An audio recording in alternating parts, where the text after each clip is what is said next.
Thank you, Professor Nishimura. It's a great pleasure to reconnect with you after so many years, but I have met you on a few occasions. I must begin by thanking the IDSA and Ambassador Jayant Prasad for this invitation to speak here, and I feel privileged to be part of this very flagship event. I must actually say that I was the organizer of the first Delhi Dialogue, and I'm very happy to see how it's flowered and become into such a major intellectual and political and business event between India and ASEAN. So I'm very glad to, as I said, reconnect again with this dialogue process. As far as the ASEAN-India and the ocean economy dynamics is concerned, I think we can first begin by pointing out that the technological revolution is helping in opening vast scope for developing ocean economy, or the blue economy as it is called, in tapping oceanic resources to transform a cottage industry into the locomotive power for global socio-economic progress. That is the ambition behind this. It has also raised existential global and regional challenges requiring response at national, regional, and global levels. In a complex environment of geopolitical flux, systemic fragility, and governance issues, and a host of traditional and non-traditional security threats, all of these things actually come together when we start discussing about ocean economy dynamics. And there is a great promise as far as this is concerned in the multidimensional India-ASEAN relations. The geopolitical setting for the blue economy is crucial for us to understand because it has an impact on the level of trust, the quality and effectiveness of regional governance mechanisms, and heightened exposure to the full spectrum of the traditional and non-traditional security threats. And in that sense, South China Sea is illustrative of geopolitical fluidity negatively impacting on collaboration for regional blue economy, and also the fact that there is a possibility of that tension spilling over into the Indian Ocean region. As far as the importance of the oceans is concerned, the warming of the UN report. This is the UNGA document in July 2015. It actually issues a warning about the state of the world's oceans, and it says that the human activities now have so many and great impacts on the ocean that the limits of its carrying capacity are being or in some cases have been reached already. There is an urgency, therefore, to steer the development of blue economy due to the trajectory of technology, the security downside of climate change, demographic and urbanization imbalances in the littoral regions and countries, failing states, regions, and the destabilizing impact of pandemics and natural disasters. The role of coral reefs, mangrove and seagrass, these are also very important in terms of both regenerating the blue economy, as also to, in a way, mitigate the effect of climate change. And that there is a growing awareness of the fragile ocean ecology. It's getting translated into higher business risks, like higher volatility of resource prices, higher taxation in regard to environmental performance of companies, and the market requirements of sustainability reports of companies. The blue economy actually is seen to complement the larger national economy for equity and ecological sustainability. Larger communities, especially coastal and small island nations, are dependent for fishing, minerals, oil and gas, rare earth metals, renewable energy, and other resources. The high-end technology also makes it possible for deep-sea resources such as hydrocarbon, rare earths, and polymetallic nodules, marine biodiversity, etc., to be exploited well. Indian Ocean's importance in monsoon forecasting and weather modeling is important. So also there is scientific interest in climate change phenomenon and the vulnerabilities arising from increasing frequency and severity of extreme weather events, and of the littoral states' coping capabilities with these developments. It has implications for administrative collapse, spread of radicalism, societal breakdown, and critically regional stability. The governance deficit and capability inadequacies can aggravate oceanic challenges and littoral circumstances in an interactive feedback loop. Better oceanographic capabilities can help in devising geohazard coping capability in terms of vulnerability mapping of the littoral areas and vital onshore and offshore infrastructure. Better meteorological capabilities contribute to blue economy for better tapping of coastal marine ecology, involving islands development activities, drugs from the sea, integrated coastal marine area management, and coastal monitoring and protection systems. There are implications in terms of sea level rise, natural sinking of lands, sustaining isolated communities, integrated coastal communities, and geoengineering responses to these challenges. Climatologist Stephen Harrison has offered an alarming picture as far as India's own exposure to climate change is concerned. Coastal urban demography and unplanned megacities created by large migration flows, which are mostly young people, and all of these lead to pressure on infrastructure in terms of transport, education, and health, and these all have security implications on land as well as far as blue economy governance is concerned. Now, as far as the Indian and ASEAN efforts in this regard are concerned, one can begin by pointing out that Goal 14 of the 17 UN mandated Sustainable Development Goals, actually, which invites or encourages states to achieve by 2030, actually states to conserve and sustainably use the oceans, seas, and marine resources. It also highlights the various areas which actually have to be part of these targets. I mean, things like significant reduction of marine pollution, direct management and protection of marine and coastal ecosystems, minimizing impacts of ocean acidification, effectively regulate harvesting and to end overfishing, including illegal fishing, conserve at least 10% of coastal and marine areas, and things like increasing economic benefits to small island developing states and the least developed countries from sustainable use of marine resources, increasing scientific knowledge, transferring marine ecology. The point is all these things have been listed there. And the objective behind this actually is to ensure food security, protein demand, coastal and marine tourism, seaborne trade and infrastructure, non-renewable and renewable energy, ecological and sustainable coastal urbanization, ocean technologies. The governance mechanisms for these areas in oceanic waters, therefore, are quite important. And again, one has to take a reality check as far as the circumstances prevail both in the Indian Ocean region as well as the South China Sea.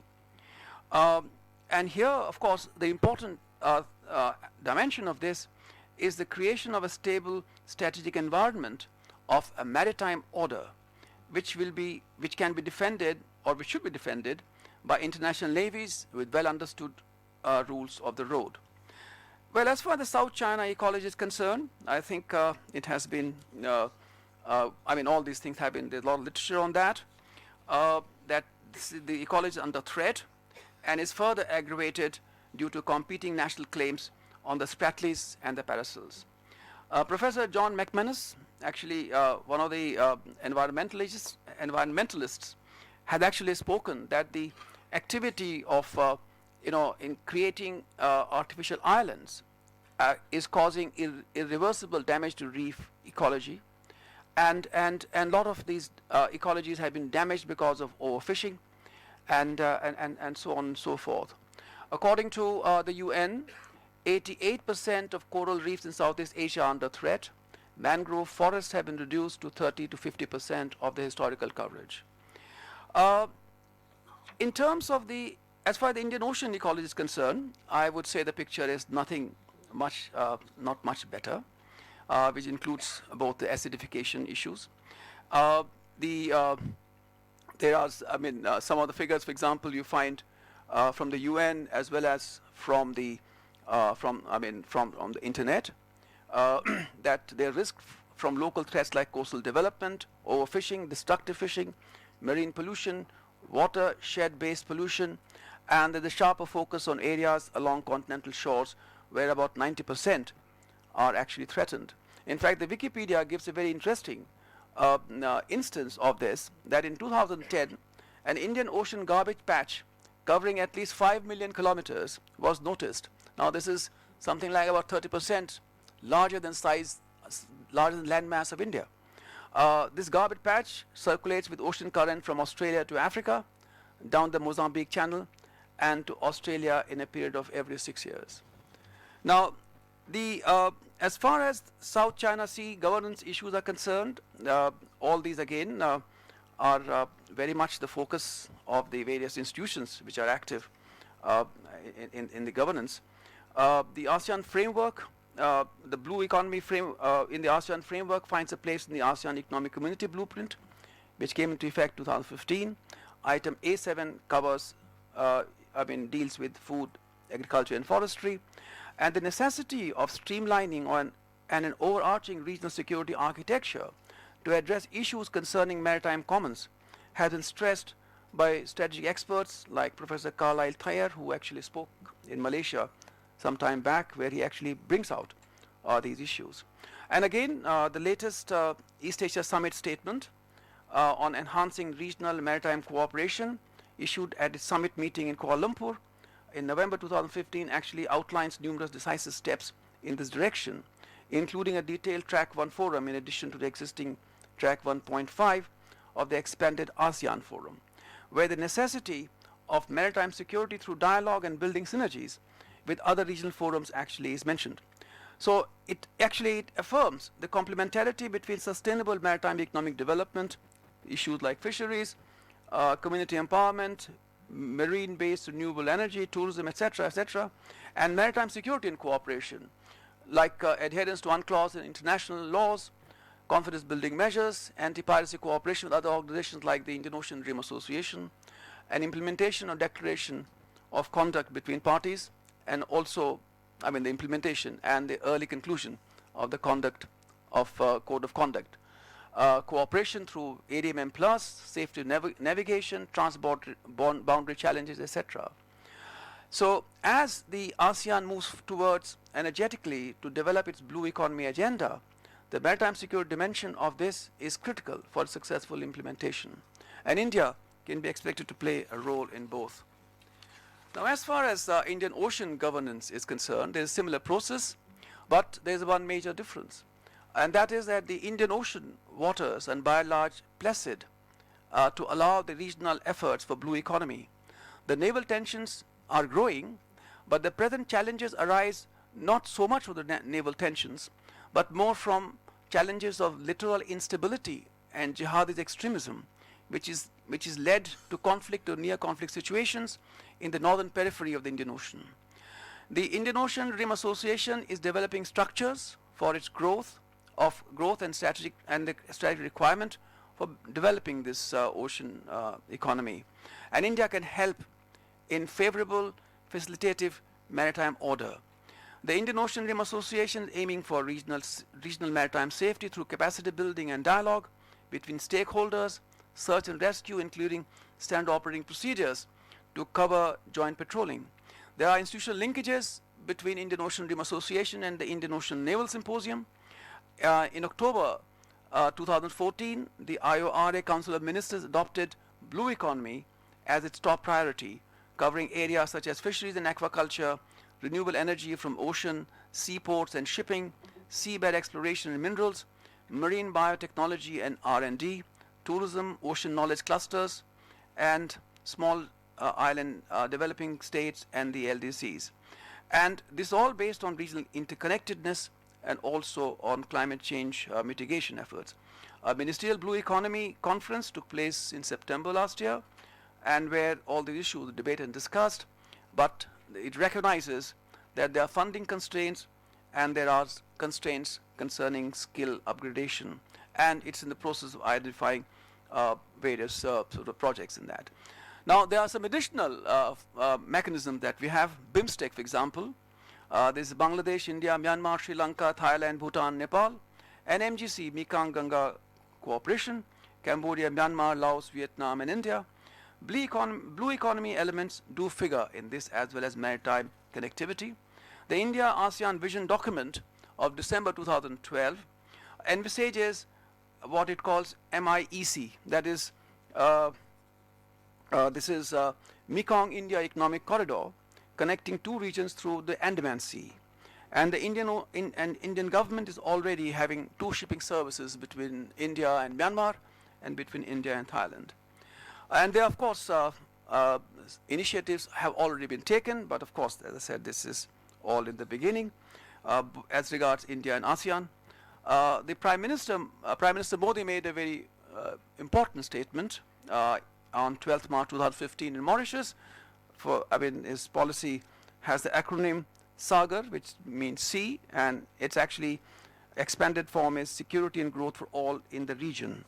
Now, this statement actually puts very firmly development of blue economy component within larger strategic framework. So we must keep this in mind. And he made a statement at the last India-ASEAN summit in November 2015, where he talked about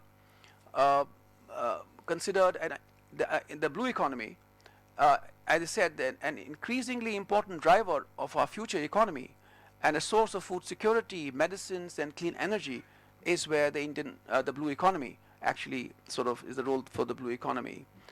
The India-ASEAN Plan of Action 2016-20 includes areas such as maritime security and safety and cooperation, food, agriculture and forests and fisheries, disaster management and emergency response, environment, climate change and biodiversity, and to narrow the development gap within the ASEAN countries. CMLV is what I have in mind. Presently, collaboration between Indian Ocean Rim Association and the ASEAN is envisaged to be only with regard to the anti-piracy operations. However, I understand that the IORA Secretariat has made an approach to the ASEAN for a dialogue and cooperation blue economy sector, which we hope will gain traction when when Indonesia becomes the presidency of IORA. Yes. Now, as regards the approach that one can take, IORA is developing an agenda for blue economy for multilateral as well as national programs. Indian Ocean region has seen a modicum of defense of the maritime system cooperation against piracy, where both the structured and non-structured coordination amongst regional and extra-regional navies and coast guards, which include also adversarial navies, has been extensive. The scope of this collaboration can be widened beyond interoperability and experience sharing to cover potentially system destabilizing issues around passage through choke points and port facilities for visiting extra-regional navies. The Indian Navy, with its force projection capability and convergent interest with the US Navy, can shape the strategic discourse so that the tense fluidity of South China Sea does not spill into the Indian Ocean. There are several countries which are common to both the regions and organizations, and therefore this kind of an effort to prevent the tensions from South China Sea flowing over into Indian Ocean can actually have a beneficial effect in both directions, both in terms of a stable maritime order, but also cooperation in blue economy naturally. There is renewed energy for creation of blue economy, basically connecting the two regions, and both regions have significant capabilities, and the Indian agency, especially maritime, are fully engaged. India's hard and soft capabilities in this regard can be leveraged. The involvement of Coast Guard in sharing experience and capacity building amongst the Indian Ocean Rim littorals for stable environment is important, because that is how the sinews of blue economy can be developed, and one can remind oneself of the genesis of the Somali piracy, which actually arose because of the collapse of the state of Somalia. Now, in this, there are other agencies which have an important role to play. There's cooperation in the shipping sector, including coastal shipping, and of course, no less perhaps equally important is the role of the Indian Ministry of Earth Sciences, which actually covers several areas. It has a role not only in capacity building, but also in assisting the region in collaboration with other countries and agencies in monsoon and climate models, tsunami sciences and modeling and forecasting, data sharing on 24-hour accumulated rainfalls, studying strategic security and capacity bolster to channelize the creative energies on both sides. And the Indian Ocean and the Ministry of Earth Science actually has talked about that this operational oceanography is in very nascent stage and which actually has a tremendous scope for its development.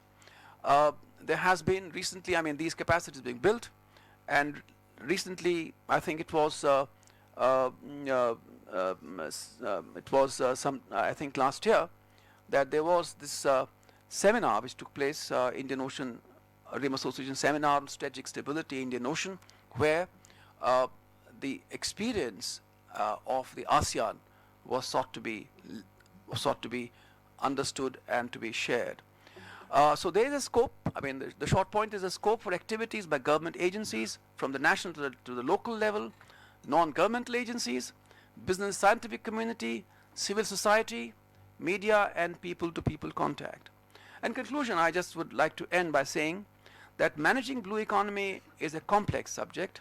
It requires sophistication of governance, micro-coordination with local communities, and sustainable business models. It's a test for global and regional cooperation, and also it calls for sublimation of national narrow interests in the larger interests and the larger challenges that we face. The broad roadmap has been established, I can say, with supporting institutional mechanisms, but we have a long road ahead. And I should end by saying that it's both an opportunity and also an imperative necessity, with the requirement for judicious management of geostrategic environment to generate a virtuous dynamic. Otherwise, we're all in for a vicious dynamic. Thank you.